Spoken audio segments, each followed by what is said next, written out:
کہ زیادہ خاموشی بھی کمزوری بن جایا کرتی ہے۔ آج ہم نے سوچا کہ یہ قسم توڑ ہی ڈالیں، یہ خاموشی توڑ ہی ڈالیں۔ آج ہم ایک شخصیت کے بارے میں آپ سے بات کرنے جا رہے ہیں جنہوں نے اس پاکستان میں بہت سارے اپنے ذاتی مفادات اور اپنے کاروبار کو چلانے کے لیے سوشل میڈیا سے اپنی کمائی اور اپنے ویورز کو بڑھانے کے لیے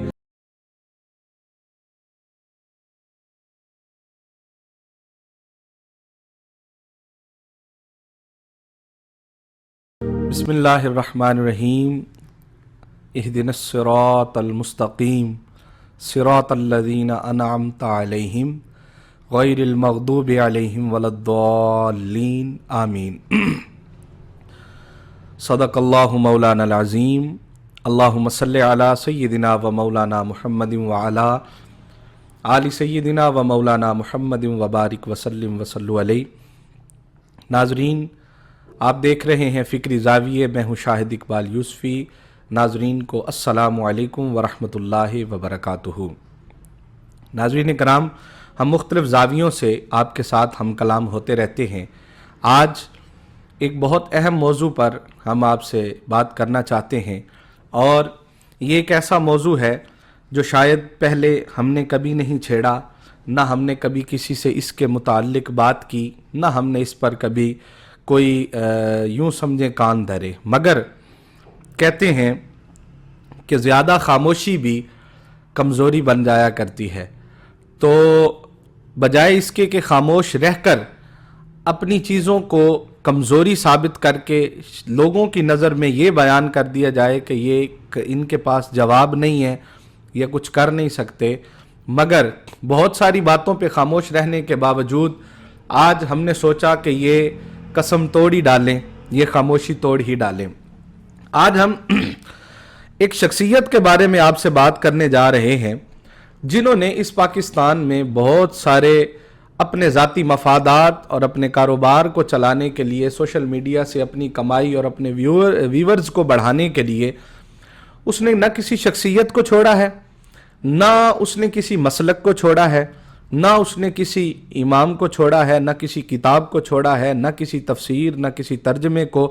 الغرض اس کا شاید مطمع نظر ہی یہ ہے کہ اعتراض کیا جائے، سوال اٹھایا جائے، اگلی شخصیت کو، اگلے رائٹر کو یا کسی کو بھی نیچا دکھایا جائے، اور اس سے کیا ہوگا کہ ایک مخالفت پیدا ہوگی، اور لوگ، ہماری قوم مخالفت کو دیکھ کر زیادہ ویوز کے چکر میں وہ اپنی کمائی بڑھانا چاہ رہا ہے۔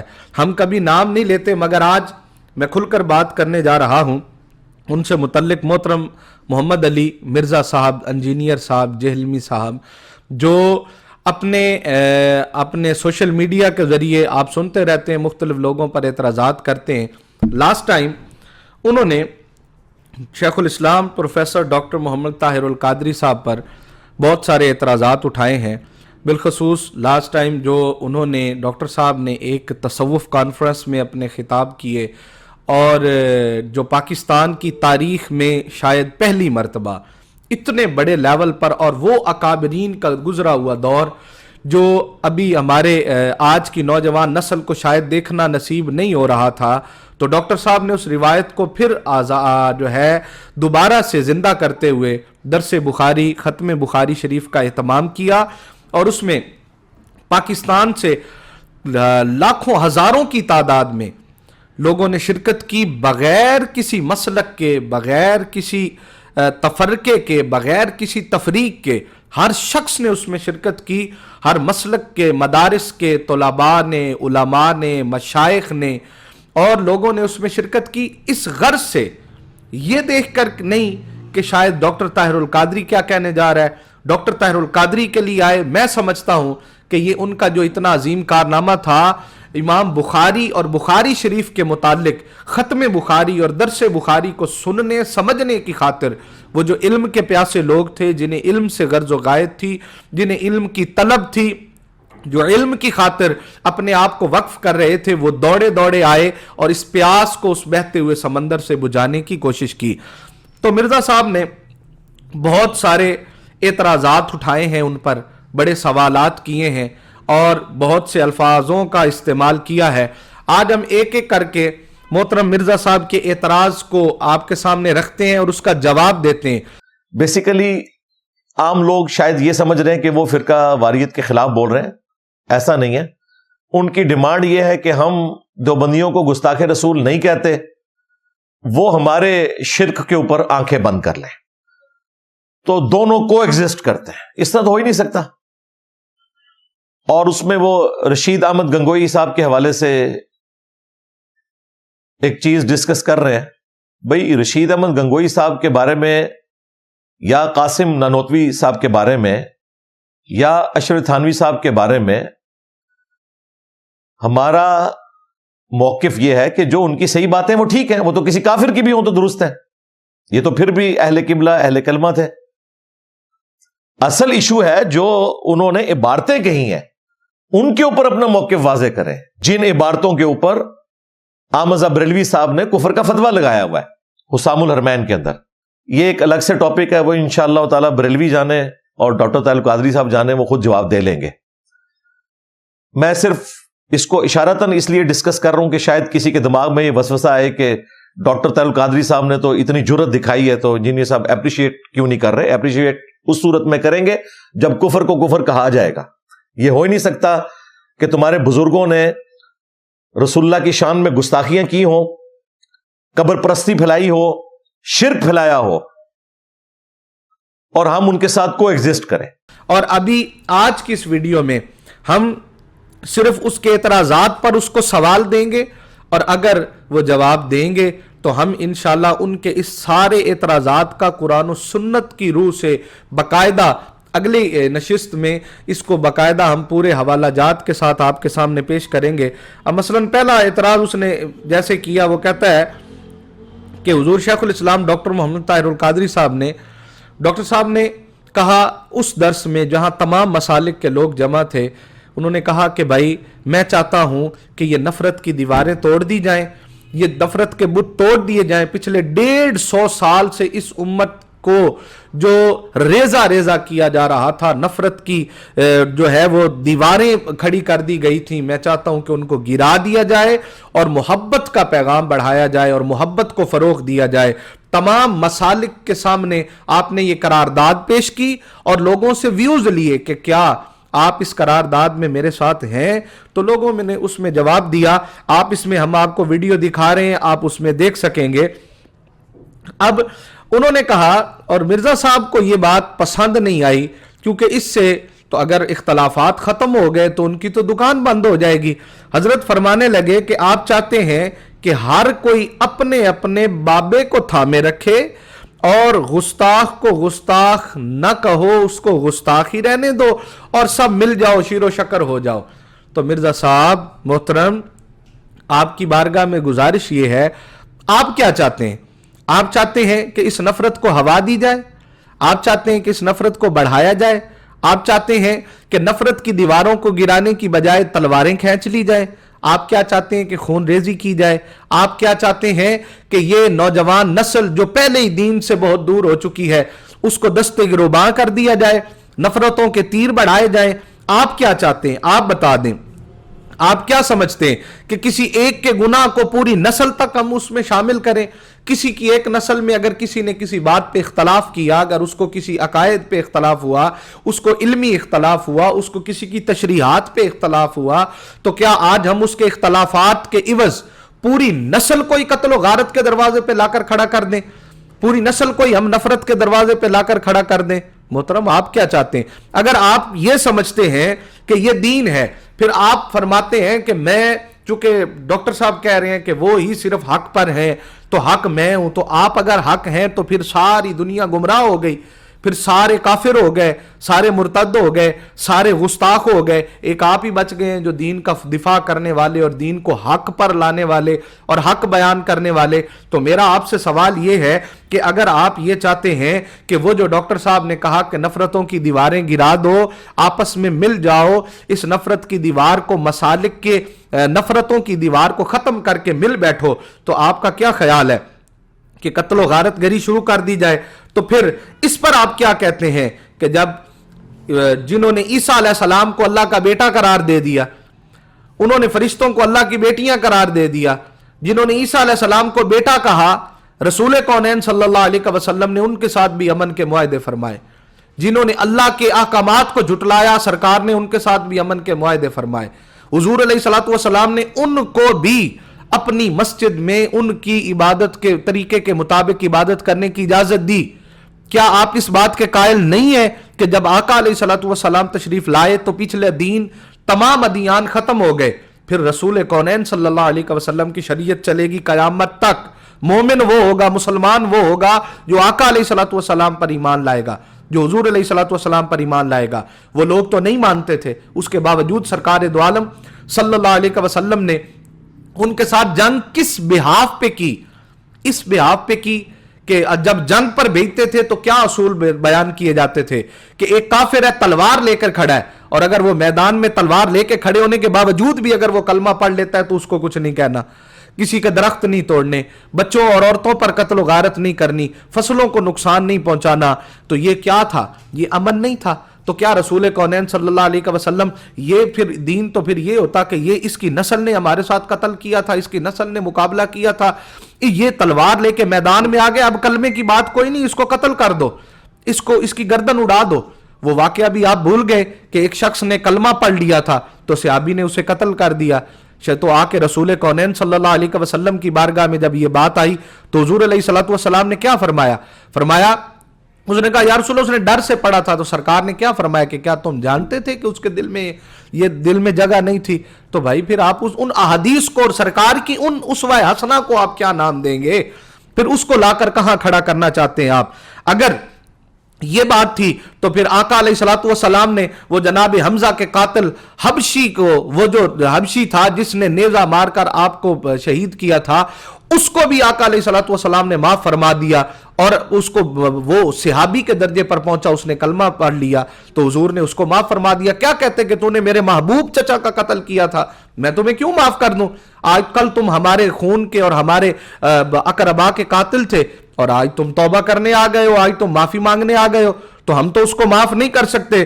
تو محترم آپ کیا کہیں گے ان کے بارے میں کہ جنہوں نے طائف میں رسول کونین صلی اللہ علیہ وسلم کے پاؤں کو لہو لوہان کر دیا، جس نے خون بہایا، آقا علیہ الصلوۃ والسلام کو جنہوں نے پتھر مارے، فرشتے آئے آقا علیہ الصلوۃ والسلام سے اجازت طلب کرنے، مگر حضور علیہ الصلوۃ والسلام نے دعا فرمائی۔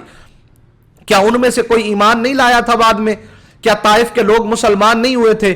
تو کیا فرماتے رسول کونین صلی اللہ علیہ وسلم کہ کل تمہارے طائف والوں نے مجھے لہو لوہان کیا تھا، تو آج میں تمہیں اسلام میں لے آؤں، آج میں تمہیں امن کا درس دوں، آج میں تمہیں بھائی چارے میں لے آؤں۔ آپ کیا فرماتے ہیں؟ اس کا رد کر دیجئے، یا تو پھر ان احادیث کا انکار کر دیجئے، ان واقعات کا بیان کا جو ہے انکار کر دیجئے۔ ان لوگوں کے بارے میں کیا کہیں گے؟ ساری باتیں ایک طرف، کون سا ظلم تھا جو مکہ کے لوگوں نے مسلمانوں پر نہ کیا، جو مکہ کفار مکہ نے مسلمانوں پر نہ کیا؟ کون سا ظلم تھا؟ کیا کیا نہ کیا؟ رسول کونین صلی اللہ علیہ وسلم کے صحابہ کو چیر دیا گیا، ان کو نیزے مارے گئے، ان کو گرم ریت پہ لٹایا گیا، ان کے ہاتھوں میں میخیں گاڑی گئی، ان کی زبانوں پہ انگارے رکھے گئے، ان کے ساتھ کون کون سا ظلم و ستم نہیں ہوا؟ آقا علیہ الصلوۃ والسلام کے جسم اطہر پر اونٹ کی اوجڑی رکھ دی گئی، کیا آپ اس کا بھی انکار کرتے ہیں؟ آقا علیہ الصلوۃ والسلام کو مکہ سے نکال دیا گیا، کیا آپ اس کا بھی انکار کرتے ہیں؟ ان کو مکہ میں رہنا ان کے لیے تنگ کر دیا گیا، کیا آپ اس کا بھی انکار کریں گے؟ تو پھر کیا ہوا؟ جب مکہ فتح ہوا تو آقا علیہ الصلوۃ والسلام نے ان مکہ والوں کو کیا جواب دیا کہ کل تم میرے ساتھ یہ کر رہے تھے، میرے اصحاب کے ساتھ تم نے یہ ظلم و ستم کیے تھے، تو آج قتل کر دو ان سب کو، خون کی نہریں بہا دو، آج ان کے لیے قتل و غارت کر دو۔ وہ لوگ یہی گمان کر رہے تھے کہ جو ہم نے عمل کیا ہے اس کا بدلہ یہ بنتا ہے کہ آج مکہ میں بہت قتل و غارت ہوگی، لیکن آقا علیہ الصلوۃ والسلام نے ان کو اپنے دشمنوں کے گھروں میں ہی فرما دیا کہ جو ان کے گھر میں پناہ لے لے گا تو میں اس کو معاف کرتا ہوں، اس کو امان ہے، ان کو معاف کر دیا۔ کسی ایک سے بھی آقا علیہ الصلوۃ والسلام نے اگر بدلہ لیا ہے تو آپ ہمیں اس کا حوالہ دے دیں، آپ بیان کر دیں، اس کا جواب دے دیں۔ محترم آپ کیا کہیں گے اس کے بارے میں؟ یہ بھی بخاری شریف اور بخاری و مسلم کی حدیث ہے، جو عبداللہ بن مسعود کی یہ روایت ہے. اسی طرح فتح مکہ اور سرکار دو عالم صلی اللہ علیہ وسلم نے جب سب کو معاف کر دیا, یہ بھی بخاری شریف کی روایت ہے نا. آپ بار بار بخاری شریف کی بات کرتے ہیں کہ بخاری اور مسلم میں, بخاری اور مسلم میں, اور تو کسی کو آپ ماننے کو تیار ہی نہیں ہے. آپ کوئی دین کل مان لیتے ہیں, پھر آپ کی تقلید, آپ چاہتے ہیں آپ کی تقلید میں چلے جائیں. آپ نے تو امام سیوطی کو بھی رد کر دیا, آپ نے تو دیگر کو بھی, آپ نے جنید بغدادی کو بھی رد کر دیا, آپ نے غوث الاعظم کو بھی رد کر دیا. آپ کے ہاں تو حضرت سری سکتی بھی کچھ نہیں ہے, آپ کے نزدیک تو کوئی بھی نہیں ہے.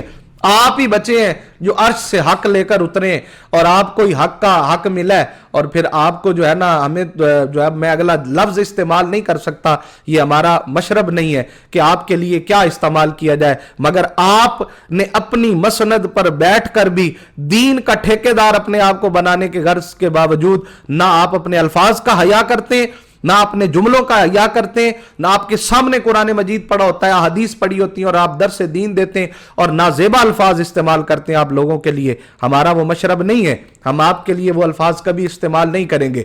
مگر آپ کیا کہتے ہیں, میرے ان سوالوں کا جواب ضرور دیجئے گا کہ جب یہودی عورت نے آقا علیہ الصلوۃ والسلام کو زہر ملا کر گوشت میں دیا, یہ بھی حدیث بخاری شریف کی ہے کہ جب اس کو نے زہر ملا کر دیا تو زہر ہم کلام ہوا آقا علیہ الصلوۃ والسلام سے, تو سید عالم صلی اللہ علیہ وسلم نے کیا کیا تھا, اس کو قتل کر دیا, معاف فرما دیا تھا. قتل کر دیتے نا کہ تو میرے قتل کے بدلے میں آئی, یہ گناہ تو نہیں تھا, شریعت کا حکم تھا, مگر معاف فرما دیا حضور علیہ الصلوۃ والسلام نے. تو بھائی جو آپ یہ کر رہے ہیں, یہ آپ فتنہ پھیلا رہے ہیں, آپ عداوت پھیلا رہے ہیں. آپ کہنا کیا چاہتے ہیں؟ کیا کہا قرآن نے فتنے کو, فتنہ پھیلانے والوں کے بارے میں قرآن نے کیا کہا؟ آپ اس کا جواب ضرور دیجئے گا. آپ تو یہ چاہتے ہیں کہ قتل و غارت, تو جو بات ڈاکٹر صاحب کر رہے تھے وہ ڈاکٹر صاحب کی ذاتی بات نہیں تھی, وہ ڈاکٹر صاحب کی ذاتی خواہش اس لیے نہیں تھی کہ وہ اپنے کسی مفاد کے لیے کر رہے ہیں. محترم, رسول کونین صلی اللہ علیہ وسلم کو جو شخص بھی مانتا ہے, جو بھی حضور علیہ الصلوۃ والسلام سے محبت کرتا ہے, جو بھی آقا علیہ الصلوۃ والسلام کے اسوہ حسنہ کو اپنی زندگی میں اوڑھنا بچھونا بناتا ہے, تو کیا حضور کا اسوہ حسنہ صرف یہ ہے کہ داڑھی رکھ لو؟ کیا حضور علیہ الصلوۃ والسلام کا اسوہ حسنہ صرف یہ ہے کہ جناب جو ہے نا آپ صرف مسجد میں بیٹھ جاؤ؟ تو اگر صرف مسجد میں ہی بیٹھنا دین ہوتا تو کیوں گئے تھے میدان بدر میں؟ تو پھر وہ جنگیں کیوں لڑی گئیں, جہاد کیوں کیا گیا, وہ سارے عوامل کیوں ہوئے, صحابہ شہید کیوں ہوئے, مال و زر کیوں لٹوایا گیا, یہ ساری مصائب کیوں اٹھائے گئے؟ اگر صرف اور صرف نماز پڑھ لینا ہی دین ہوتا تو آقا علیہ الصلوۃ والسلام کی زندگی کے ہر پہلو کو اپنانا, یہ سرکار کے اسوہ حسنہ کی پیروی کرنی ہے. تو سرکار کا ایک اسوہ حسنہ کا پہلو یہ بھی ہے کہ اپنے بدترین دشمن کو بھی معاف کر دو, ادب کا پہلو اپناؤ, احترام کا پہلو اپناؤ, محبت کا پہلو اپناؤ, بھائی چارے کا پہلو اپناؤ, نفرتوں کا نہیں کہ آپ نفرتوں کو ہوا دیتے جائیں. تو آپ محترم ان باتوں کا جواب ضرور دیں کہ کیا چاہتے ہیں آپ, کس سیرت طیبہ کا آپ فروغ دے رہے ہیں اور کس حق کی بات کر رہے ہیں آپ. اسی طرح آپ نے فرمایا جناب اگلے اعتراض میں کہ ختم بخاری میں حدیث رسول کی بجائے دین تصوف کا دفاع ہوتا رہا ہے. درس بخاری آج کل ان کا چل رہا ہے, شاید وہ ختم بخاری چل رہا ہے, تو ختم بخاری کے اوپر دین تصوف کا دفاع ہو رہا ہے, بزرگ بابوں کا دفاع ہو رہا ہے, بجائے حدیث رسول کا دفاع ہو, قرآن و سنت کا دفاع ہو, محدثین کا دفاع ہو, بزرگ بابوں کا دفاع جاری ہے. اور اس میں انہوں نے گفتگو کرتے ہوئے یہ کہا کہ آج کل دین تصوف تو ظاہر میں کہہ رہا ہوں, وہ تو اسے دین کی بیسٹ تعبیر سمجھتے ہیں. وہ کہتے ہیں دین تصوف کے جو کسٹوڈین ہیں بیسیکلی وہ لوگ دنیا دار ہو چکے ہیں. آج کل جو مسندوں پہ بیٹھے ہوئے لوگ ہیں وہ دنیا دار ہیں, اس سے دنیا کما رہے ہیں دین بیچ کر. اسی وجہ سے لوگ متنفر ہیں, اور لوگ جب ان کی عیاشی والی زندگی دیکھتے ہیں تو لوگ وسوسے میں مبتلا ہو جاتے ہیں کہ پرانے بزرگ بھی اسی طریقے سے ہی کرتے ہوں گے. بات تو صحیح ہے, غلط تو نہیں ہے. اور یہ بات کہہ رہا کون ہے؟ ڈاکٹر طاہر القادری صاحب, جو چٹائی پہ بیٹھے رہتے ہیں ہر وقت. تو پہلا میرا سوال آپ سے یہ ہے کہ دین تصوف کی ٹرم آپ نے استعمال کی ہے، ہم نے نہیں کی، نہ ڈاکٹر صاحب نے کی، نہ کسی اہل حق نے کی۔ تصوف صرف تصوف دین نہیں ہے۔ کون کہتا ہے کہ صرف تصوف دین ہے؟ کہ تم نے اس کو دین تصوف کا نام دے دیا۔ مگر میرا آپ سے سوال یہ ہے کہ ذرا ہم انشاءاللہ اگلی نشست میں قرآن و حدیث سے آپ کو تصوف کا پراپر جواب دیں گے، مگر ہم تصوف کو دین نہیں کہتے، لیکن تصوف کو دین سے خارج بھی نہیں کہتے۔ تصوف دین کا حصہ ہے، تصوف دین کا حسن ہے، تصوف دین کے اندر رہتے ہوئے، شریعت کی حدود و قیود میں رہتے ہوئے، اللہ اور اس کے رسول کے احکامات کو مان کر اللہ کا قرب حاصل کرنا، اس کی قربت کو اپنے کو حاصل کرنا، اللہ کی محبت کو، رسول کونین صلی اللہ علیہ وسلم کی محبت کو فروغ دینا، امن کو فروغ دینا، یہ تصوف ہے۔ آپ کس تصوف کی بات کرتے ہیں؟ آپ نے ایک پوائنٹ پکڑ لی ہے اور اسی پہ سوشل میڈیا پہ بیٹھ کر آپ واویلا کرتے رہتے ہیں، دین تصوف دین تصوف، اور آپ لوگوں کے دماغ کو پرگندہ کر رہے ہیں، اس بات پر کر رہے ہیں کہ آپ نوجوان نسل کو کیا سکھانا چاہتے ہیں۔ جن لوگوں کی آپ بات کرتے ہیں، جہاں پہ آپ حق بات، سچ بات کہہ رہے ہیں، ہم آپ کے ساتھ ہیں۔ جو آپ غلط بات کہہ رہے ہیں، ہم آپ کا منہ توڑ جواب دیں گے اس پر، کہ دیکھیں ہم خود، آپ نے ڈاکٹر صاحب کا کلپ چلایا کہ جناب تصوف کی بات کر رہے ہیں، تصوف کی، تو آپ نے اس میں یہ نہیں دیکھا، آپ نے خود اقرار بھی کیا اس بات کا اپنی اس ویڈیو میں، کہ ڈاکٹر صاحب نے خود فرمایا ہے کہ نذرانے لینے والے، مسندیں سنبھالنے والے اور اپنے اکابر کے نام پر اس قوم کو لوٹنے والے، وہ اللہ کے ولی نہیں ہیں، ان کا تصوف اور سے کوئی تعلق نہیں، ہم بھی اس کے پیروکار نہیں ہیں، ہم ان کے پیروکار ہیں کہ اللہ کا ولی وہ ہے جسے دیکھنے سے خدا یاد آ جائے، وہ ہوا میں اڑتا نظر آئے، وہ آگ نگلتا نظر آئے، وہ شوبدہ باز تو ہو سکتا ہے، اللہ کا ولی نہیں ہو سکتا۔ اللہ کا ولی وہ ہے جسے دیکھنے سے خدا یاد آ جائے، اور ہم ان کے قائل ہیں، ہم ان کا احترام کرتے ہیں، ہم ان کا ادب کرتے ہیں کہ انہوں نے اپنی زندگیوں کو اللہ کی محنت کے ساتھ اللہ کے قرب حاصل کیا، عبادت کی، اپنے آپ کو وقف کیا، مخلوق خدا سے بھلائی کی، اللہ کریم نے اپنے کرم کا فیض عطا فرمایا انہیں، ہم ان سے اس قرب کی خیرات کے، اللہ کے کرم کی خیرات کا حصہ طلب کرتے ہیں، ہم ان کے ذریعے اللہ کا قرب حاصل کرتے ہیں، نہ کہ ہم ان کی عبادت کرتے ہیں، نہ کہ ہم ان کو سجدہ کرتے ہیں، نہ کہ ہم ان کو ہی کل دین سمجھتے ہیں۔ تصوف دین نہیں، تصوف دین کا حصہ ہے۔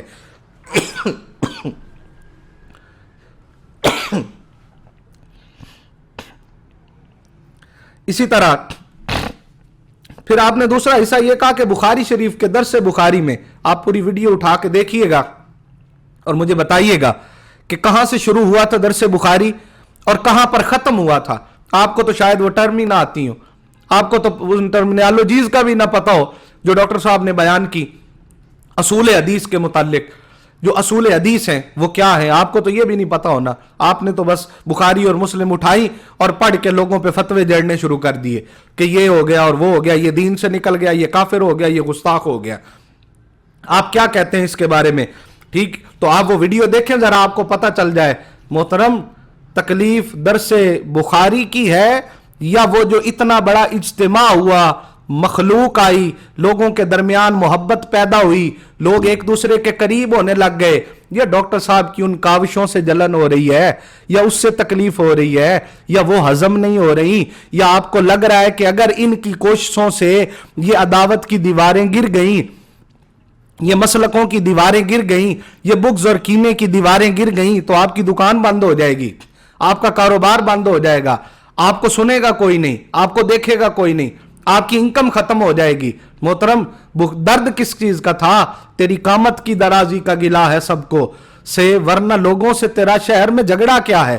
کہ آپ کو تو تکلیف یہ نہیں کہ کہا کیا گیا، آپ کو تکلیف یہ تھی کہ اتنا بڑا کامیاب درس ہو گیا، اتنی مخلوق آ گئی، اتنے لوگ سننے آ گئے، آپ کی تو چھوٹی سی بیٹھک میں وہ جو 15-20 لوگ آپ کے بیٹھے ہوتے ہیں اور آپ واہ خوشی سے بڑھ کے مار رہے ہوتے ہیں کہ ہم نے یہ کر دیا اور وہ کر دیا، اور آپ ہر روز ایک سوشل میڈیا پہ جو ہے شوشہ چھوڑتے ہیں اور وہ اس کو ہوا دے کر قوم کے سامنے پوری نفرت کا جال پھیلا دیتے ہیں۔ آپ یہ سارا آپ نے دندہ کھولا ہوا ہے، ہر مسلک کا شخص وہاں جمع تھا، ہر فرقے سے لوگ تھے، ہر کوئی اس لیے آیا تھا کہ یہاں امن کا درس دیا جاتا ہے، محبت کا درس دیا جاتا ہے۔ آشنی کا درس دیا جاتا ہے. اور آپ کے یہاں کیا ہے؟ وہ چند لوگ. آپ کو تکلیف اصل میں درس بخاری کی نہیں تھی، آپ کو تکلیف تھی اتنا بڑا درس بخاری. آپ کو یہ تکلیف تھی کہ وہ اکابر کا نیا طریقہ اپنا کر لوگوں میں پھر محبت کا، ادب کا، احترام کا، خلوص کا، علم کے فروغ کا اور حدیث کی قربت کا، اللہ اور اس کے رسول کی محبت کا جو فیض دوبارہ سے اجاگر ہونے لگا ہے، آپ کو اس کی تکلیف تھی. اصل تکلیف بیان کریں، اپنی اصل درد بیان کریں. اس بات کی طرف نہ جائیں کہ وہاں کیا بیان ہوا. آپ ویڈیو موجود ہیں، آپ اٹھا کے دیکھیں وہ درس تصوف تھا یا درس بخاری تھا. اور یہ بھی بات یاد رکھیے گا، ہر نبی پاک صلی اللہ علیہ وسلم کا اسوہ ہی اصل میں تصوف ہے. حضور کا حسن اخلاق کا نام ہی تو تصوف ہے. آقا علیہ الصلوۃ والسلام کے حسن عمل کا نام ہی تو تصوف ہے. آپ کس کو تصوف کہتے ہیں؟ آپ نے تو تصوف کو اپنی ٹرمینالوجیز میں یوز کر کے مذاق بنانا شروع کر دیا ہے. اور پھر محترم نے اگلا اعتراض یہ اٹھایا ہے کہ غوث اعظم اور دیگر صوفیاء نے اپنے اپنے فرقے آباد کیے. ان میں سلسلہ جنیدیہ ہے، قادری سلسلہ تو ہے ہی کہیں نہیں ہے، نقشبندی کہیں نہیں ہے، سوروردی نہیں ہے، کیونکہ یہ سارے بابے اس وقت دنیا میں تشریف ہی نہیں لائے تھے. جنیدی سلسلے میں ہی ان کے پڑپوتا مرید ہیں عبد القادر جیلانی المتوفا 561 ہجری.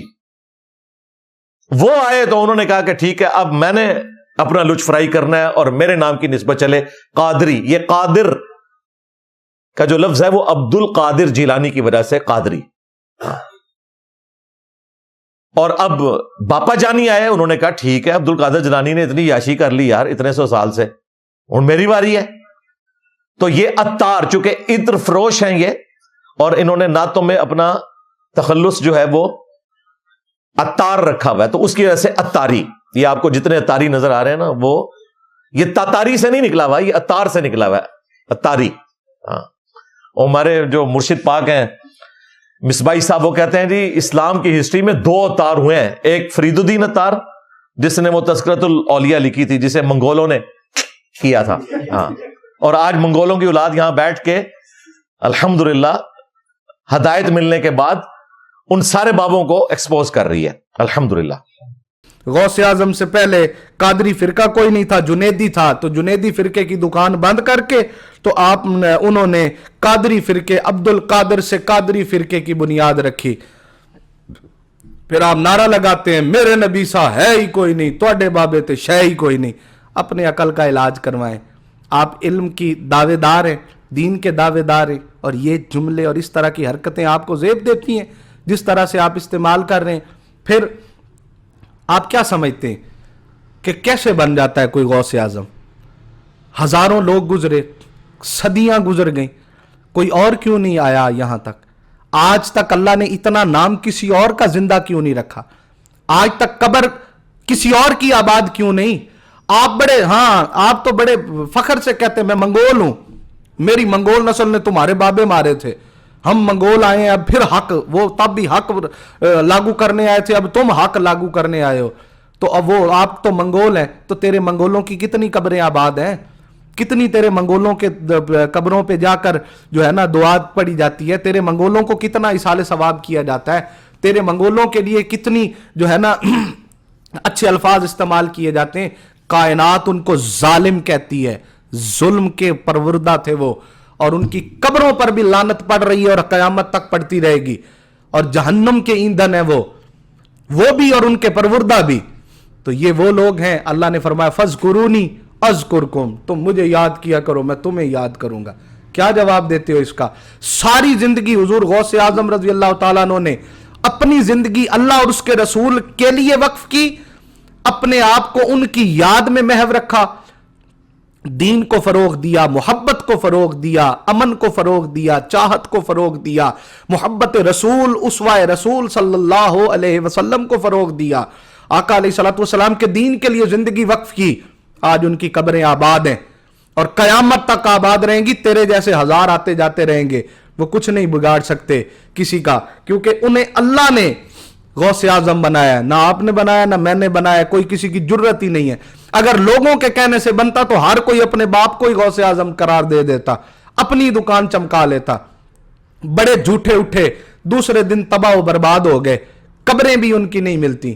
کیوں؟ کیونکہ وہ جھوٹے تھے. حق ہمیشہ زندہ اور سلامت رہتا ہے, زندہ اور جاوید رہتا ہے ہمیشہ, اور کوئی اپنی دکان نہیں تھی. یہ ایک نسبت ہے. اگر آپ کو نسبت کا شعور نہیں ہے, اگر آپ کو نسبت کا شعور نہیں ہے تو خدارا نوجوان نسل کو برباد کرنے میں اپنی محنت مت کیجئے. بہت ہو گیا جو بات ڈاکٹر صاحب نے کی کہ 150 سال ہو گیا اس امت کو برباد کرتے کرتے. اب توڑ دیں ان دیواروں کو. تو آپ سے بھی گزارش یہ ہے, کوئی اور دکان کھول لیں, اللہ آپ کو روزی دے دے گا. کسی اور طرح بڑی دنیا نے لوٹا اس دین کو, دین کے نام پر. آپ اب معافی دے دیں اس دین کو, تھوڑی سی آپ رحم کر دیں اس پر کہ آپ نے بھی دکان کھول لی اور ہر کسی کے اوپر ہٹ کیے جا رہے ہیں. نہ آپ کو کسی کے بڑے کا ادب ہے, نہ آپ کو کسی کی شخصیت کا ادب ہے, نہ آپ کو کوئی جملوں کی تمیز ہے, نہ آپ کو کسی چیز کا انتخاب کرنے کا پتہ ہے. جو آپ کے منہ میں آتا ہے آپ بول دیتے ہیں, صرف اور صرف اپنی دکان چمکانے کے لیے. تو یاد رکھنا ایک اللہ کی لاٹھی بھی ہے. تو آپ کو اب ہم خاموش نہیں رہیں گے. آپ کے ان فضولیات کا جواب ہم آپ کو منہ توڑ دیں گے. ہم نے بڑا چپ کیا کہ شاید آپ سمجھ جائیں, لیکن آپ سمجھنے کو تیار نہیں ہیں. اسی طرح آپ کو کس نے کہہ دیا ہے کہ تصوف الگ دین ہے؟ یہ اصطلاح آپ نے خود پیدا کی ہے, ہم پر اس کا الزام مت لگاؤ. پھر وہ کہتے ہیں جناب ہم منگول ہیں. اچھا, پھر کہتا ہے میں منگول ہوں, اور پھر کہتا ہے جی میں مجھے بھی نہیں پتا مجھے کس نے لانچ کیا ہے. ہاں, میں تو ایک صوفی سا درویش سا بندہ تھا, ٹھیک ہے جی, مسجد میں جاتا تھا اذانوں سے پہلے اور اشراق پڑھ کے واپس آیا کرتا تھا. مجھے تو کوئی لینا دینا ہی نہیں تھا اس طرح کے معاملات کے ساتھ. صوفی اور درویش سا بندہ تھا, چپ کر کے مسجد کے کونے میں بیٹھا رہتا تھا, ظہر کے وقت جاتا تھا, عشاء پڑھ کے آتا تھا, فجر کے وقت جاتا تھا, چاش توابین پڑھ کے آتا تھا. میں تو صوفی سا بندہ تھا. کوئی اپنے عقل کا حساب کروائیں, اپنا علاج کروائیں کہ ادھر سے آپ کہتے ہیں تصوف ہے ہی کوئی شے نہیں. آپ صوفی کہیں تو آپ ٹھیک ہیں, باقی کہیں تو وہ غلط ہیں, کیونکہ وہ آپ جو کہہ رہے ہیں آپ تو حق پر ہیں نا. ایک پورے اللہ کو نے کائنات میں آپ کو ہی حق دے کے اتارا ہے, سارے گمراہ ہو گئے, کیونکہ آپ سب کو کسی کو گستاخ کہہ رہے ہیں, کسی کو جاہل کہہ رہے ہیں, کسی کو ضرورت مند کہہ رہے ہیں, کسی کو کچھ کہتے ہیں, کسی کو کچھ کہہ دیتے ہیں. جب آپ کی بات چلتی ہے تو پھر آپ اس پر لا کر کھڑے ہو جاتے ہیں. پھر حضرت نے فرمایا کہ ڈاکٹر طاہر القادری صاحب مخالف کا نام نہیں لیتے. اتنی اس کی لکیر پیٹتا ہے اور بار بار ان بزرگوں کو ڈسکس کرتا ہے, اور وہ سنگولر کے سیگے سے کر رہے ہیں, وہ مجھے ڈسکس کر رہے ہیں. ظاہر نام نہیں لیتے, یہ ان کا شروع سے ایک اصول ہے. محترم الیاس عطار قادری صاحب کے بارے میں بھی انہوں نے بات کی تھی تو نام نہیں لیا, میرے بارے میں بھی بات کی ہے تو نام نہیں لیا. یاد رکھیے گا یہ اعلیٰ ظرف لوگوں کا کام ہوتا ہے, کم ظرف لوگوں کا کام نہیں ہوتا. کم ظرف لوگ نام لے کر تذلیل کرتے ہیں دوسرے کی. ڈاکٹر صاحب ایک صاحب علم آدمی ہے, اور ڈاکٹر صاحب دلیل پہ بات کرتے ہیں, دلیل سے دلیل کو رد کرتے ہیں. آج تک جتنی ڈاکٹر صاحب نے باتیں کی اس کو دلیل سے رد کر کے دکھاؤ, اپنی بیٹھک میں بیٹھ کر دکانداری مت چمکاؤ. ڈاکٹر صاحب نے محترم الیاس عطار قادری صاحب کے بارے میں جو بات کی, آج تک اس کا کوئی جواب آیا؟ حضرت امیر معاویہ کے بارے میں انہوں نے مدلل گفتگو فرمائی, اور جو اہل بیت اطہار کے خلاف پروپیگنڈا چل رہا تھا آپ نے اس کا منہ توڑ جواب دیا, اور آج بھی ہم اس موقف پر کھڑے ہیں. ٹھیک ہے, ہم نے اس کا کوئی جواب آج تک کوئی دے سکا, لیکن ڈاکٹر صاحب کا ظرف تھا کہ انہوں نے کسی کا نام نہیں لیا. علم کی بنیادوں پر قوم کی اصلاح کے لیے, امت کی اصلاح کے لیے, جوانوں کی اصلاح کے لیے, آنے والی ان نسلوں تک کے لیے آپ نے پورے علمی دلائل کے ساتھ اپنی قوم کے سامنے وہ وضاحت رکھی, اور ان کو بتایا کہ ہمارا اصول کیا ہے, ہمارے لیے حکم کیا ہے, ہمارے ائمہ اور اکابرین کا طریقہ کیا تھا. اس طرز عمل کو اپنا کر زندگی گزارنی ہے. دیٹس اٹ, بات ختم. ہمارا مقصد ہی نہیں ہے کسی کو بات کو اچھالنا کہ ہم محترم الیاس عطار قادری صاحب کی بات کو لے لیں اور ڈھول بجانا شروع کر دیں, جی انہوں نے یہ کر دیا, یہ کر. بھائی وہ ٹھیک ہے, جو کر رہے ہیں وہ غلط کر رہے ہیں, ہم اس کی مخالفت کرتے ہیں, مگر ہم نے علمی جواب دیا. ڈاکٹر صاحب نے آپ کی طرح آئیں بائیں شائع نہیں کی, یا وہاں بیٹھ کے ان کے لیے غلط جملے نہیں استعمال کیے. اور پھر بات یاد رکھیے گا, آپ کا قد و قامت کیا ہے, آپ کے پلے کیا ہے, آپ کا معیار اور لیول کیا ہے کہ ڈاکٹر صاحب آپ کا نام لیں اور آپ کو جواب دیں. آپ اس قابل نہیں ہیں. اپنا قد دیکھ کے بات کی. آپ تو جان بوجھ کے بڑے لوگوں سے پنگے لیتے ہیں.